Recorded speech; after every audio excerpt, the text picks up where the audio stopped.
ఆరకపోవడమే. ఆషాఢం అంటే సమ్మర్ ముగిసి వర్షాకాలం స్టార్ట్ అవుతుంది. అప్పటిదాకా సూర్యుడి ప్రతాపం వల్ల ఒళ్ళు వేడిగా ఉంటుంది. అప్పుడే ఆషాఢంలో వానలకి సడన్ గా వెదర్ చల్లబడుతుంది. మన వేడి ఒంటి మీద ఒక్కసారిగా వచ్చిన చల్లటి వానగాలుల ప్రభావంతో ఒంటికి జ్వరాలు, జలుబులు, మజిల్ క్రాంప్స్ లాంటి ఇబ్బందులు కలుగుతాయి. అందుకని ఒంటిని లోపల నుంచి చల్లబరిచి శరీరాన్ని రెయినీ సీజన్ కి అలవాటు చేస్తుంది గోరింటాకు.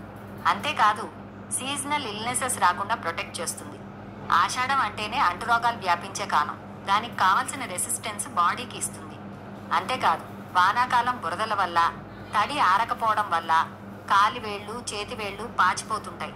అలా పాచకుండా మెడిసిన్ కి అందాన్ని జోడించి అందించారు మన పెద్దవాళ్ళు. అసలు ప్రతి సమస్యకి ప్రకృతి సిద్ధమైన జవాబు ఉంది వాళ్ళ దగ్గర అనడానికి ఇదో పెద్ద నిదర్శనం. అందుకే ఆడవాళ్ళకి తరచూ గోరింటాకు పెట్టుకోవడం పెళ్లిళ్ళకి, పేరెంటాలకి, పండగలకి, పబ్బాలకి ఆనవాయితీగా మార్చేశారు. నీటిలో నాంతూ ఉండే ఆడవాళ్ల కాళ్ళు, చేతులు, గోళ్లు అన్నీ ఈ గోరింటాకు వల్ల పాచకుండా ఉంటాయని, దానితో పాటు అందంగా కూడా ఉంటాయని.